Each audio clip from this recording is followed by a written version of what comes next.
Meet Susan. Susan is a 23-year-old computer science student at the university. Today she has a semantics lecture which she is really excited about. Susan likes to get to the bottom of things, to reach understanding. She often reflects on possibilities, implications, applications, and consequences of what she's learning. Susan is characterized by a preference for deep learning. She spontaneously uses higher cognitive processes. Faced with a curriculum, she basically teaches herself. In fact, we almost cannot prevent her from learning. But she is not our concern today. Robert, on the other hand, is. Now, where is Robert? Ah, there he is.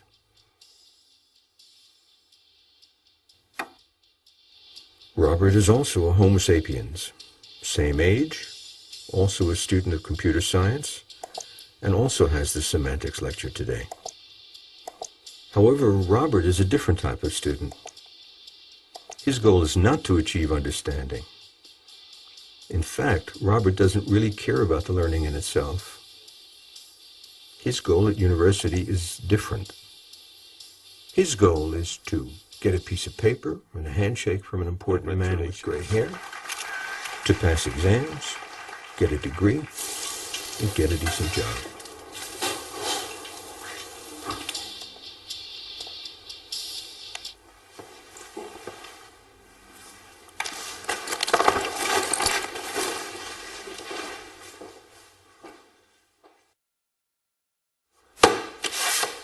Robert is characterized by a preference for surface learning. He will only use higher cognitive processes if he really has to. He will cut any corner in achieving his goal with minimum effort. So I'm sure you can all see that the familiar structure of a finite automaton can easily be interpreted as a labeled transition system where the configurations simply will be the states of the automaton. Let's have a look inside the auditorium to see how Susan and Robert are doing.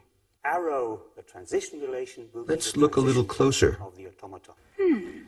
This is interesting. A bisimulation between two concurrent systems is a relation on the states, satisfying that for any two related states, if one system can perform an A action, the Now other let's system have a can look at perform an A Robert. action in such a way that the two systems end up What is the states break? belonging to the bisimulation. And we say that two systems are bisimilar if and only if there exists a bisimulation between the two systems. I just give you one example. If you think of a programming Here you might think that Robert is the only one to blame, possible values, that he's the only one responsible for his mediocre gain from the teaching. we can think of But Robert just has a different goal than Susan. instructions for describing He's merely responding to a system. constants. You have values. The statistics also carry an important message and suggest a different course of action. 20 or 30 years ago, there were mostly Susans at the universities. Nowadays, however, as student intake has increased dramatically, the Roberts now outnumber the Susans. This makes for a considerable problem which is important to tackle for any responsible modern society. But before we deal with it, Robert's learning that is, we need to take a look at the situation from a different perspective.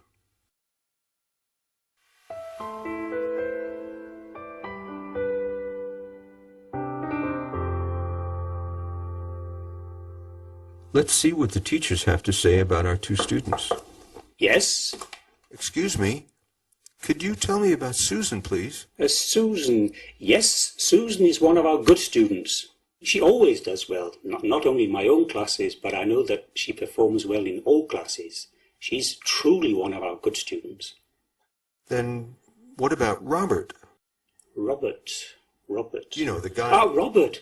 Well, he's one of our bad students. Notice how this labeling conveniently defers responsibility. In particular, we cannot do anything about it. It's just the way students are. Either good or bad. This good student, bad student perspective is also known as the blame the students approach to teaching, and is level 1 in John Biggs' 3 levels of thinking about teaching. A level 1 teacher is concerned with what students are. For him, the exam is a matter of sorting the good students from the bad.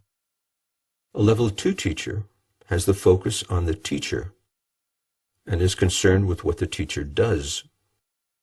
From this perspective, there are good teachers. I made an animation yesterday, and you'll see the information in blue coming up here. Bad teachers. For the proof of lemma 37b, assuming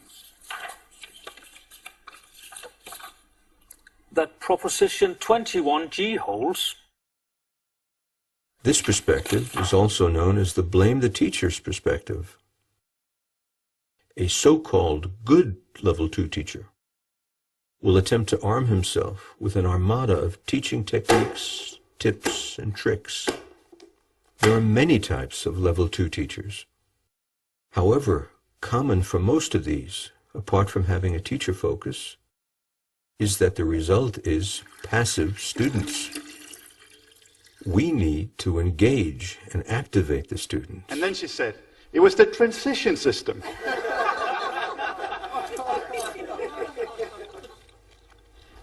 Great teacher. Man, that guy was good. Yeah, but I didn't really get the point about the indexes, and I wasn't too sure about the rest either, but yeah, great teacher. As clearly demonstrated by our entertainer teacher, activation itself is not enough. A teacher at the most advanced level, level 3, is particularly concerned with what a student does before, during, and after teaching. That is, he is particularly concerned with the product or the learning outcome of the teaching. But before we can go there, we need to understand understanding.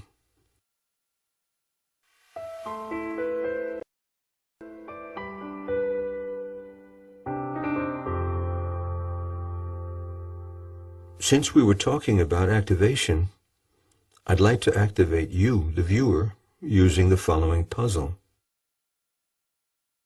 Please consider the following numeric transcription system, where 1 is written like this, 2 like this, and so forth. I'll give you 10 seconds. Now I'd like you to write down, say, the last 5 digits of my office phone number, 18725, in this numeric system. We, Homo sapiens, are quite bad at memorizing random information. Psychologists claim that we are only able to hold 7 plus minus 2 pieces of random information in our short-term memory. Now suppose I showed you the following grid. As you can see in this number system, 1 is at the top left corner, and hence written like this, whereas, for example, 8 is at the bottom, and hence written like this. Now you can probably write anything using this silly number system for the next 65 years. The point is that we as humans learn by associating new and unknown information with old and known information, or that we build new information on top of old information. In this case, it was easy. We simply exploited that you all knew a certain geometric shape, the grid symbol, and the numeric layout of a conventional telephone. But when teaching semantics or fertilization or political power theory or Roman literature, it may not be clear what the students know or how they know it. The point is that knowledge is constructed as a result of the learner's activity. This is in sharp contrast to the old, now abandoned idea that knowledge is transmitted from a teacher to a passive learner. Transmission is not the way humans learn. We say that two systems are bisimilar if and only if there exists Active knowledge construction is. Learning takes place through the active behavior of the student. It is what he does that he learns, not what the teacher does. However, activation itself is not enough. We also need a theory of understanding to take into consideration how students are activated. Professor John Biggs has such a theory. The Solo taxonomy, short for structure of the observed learning outcome, distinguishes 5 levels according to the cognitive processes required to obtain them. The lowest level in the taxonomy, level 1, is known as the pre-structural level, at which the student has no understanding, uses irrelevant information, and or misses the point altogether. One final question. What is a cow? Level 2 is known as the unistructural level, where a student will focus on one relevant aspect only. Here the student has the competence to identify, to do a procedure, and or to recite. A cow is when you're milking. A student at the multistructural level, level 3, can focus on several relevant aspects, but they are considered independently. He is able to classify, to combine, to enumerate, and so on. Cows give us milk, and when slaughtered they give us oil, meat, fat, bone, and leather. At level 4, which is called the relational level, a student can now link and integrate several parts into a coherent whole.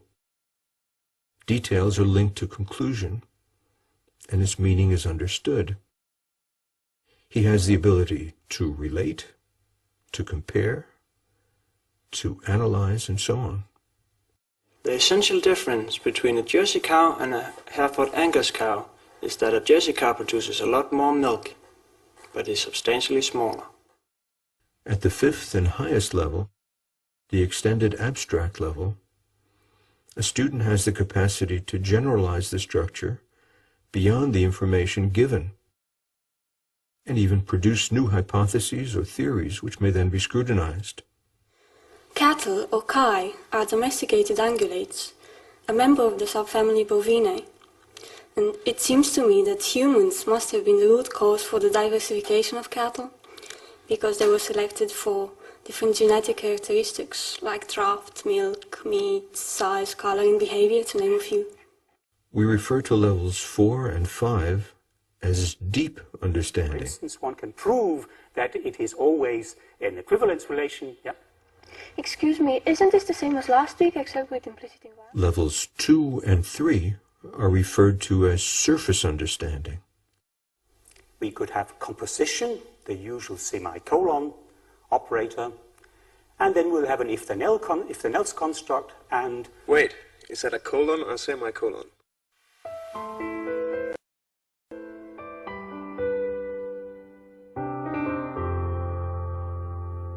In this particular course, we So the million-dollar question is, how do we get students to learn what we want them to? More precisely, how do we get a student's activity to match our intention as a teacher? The answer is constructive alignment. That is, to clearly state the learning objectives of the course in terms of the Solo taxonomy, to make the exam measure precisely those and tell this to the students, and to choose appropriate teaching learning activities to train these skills and competences during the course. The constructive alignment theory was developed by Professor John Biggs. Let's first have a look at an unaligned course. We have the teacher's intention, the student's activity, and the exam's assessment in play. The teacher has an intention. Let's suppose he wants the students to be able to explain, relate, prove, and apply. And now suppose the exam measures something else. For example, the ability to memorize and to describe. In this case, Robert will focus only on the skills required for the test, disregarding the teacher's intentions. This is called dealing with the test. Of course, you can extend with as many operations as you like. So, do we have to know about this for the exam? Okay, here's the thing. I know what they're asking, but I figure, and Jim also told me, that if I memorize the headlines and skim through the first chapters, I should be okay for the exam. Now let's have a look at an aligned course. Here the teacher has taken great care in making the exam explicitly conform to his intentions, so that the exam now measures the ability to explain, relate, prove, and apply. Here there is no shortcut for Robert. Whatever happens, he just ends up learning what the teacher is intending. So these are the course objectives, and also what you'll be expected to be able to do at the exam, and what my exam will measure. Furthermore, this is what we're going to reflect upon during the course, and what you'll be trained in doing during the entire course. A level 3 teacher has a student learning focus. This is the highest level in John Bigg's 3 levels of thinking about teaching. So now I'd like to give you 3 minutes to prepare an argument for why this aspect is syntactic and not semantic. Now we are in a position to actually define good teaching. Good teaching is getting most students to use the higher level cognitive processes that the more academic students use spontaneously. Or you might say, teach so that Robert behaves like Susan. Which is just one shorter than E. Yeah, and then we prove it holds. Yes, that's how we do it. You did it.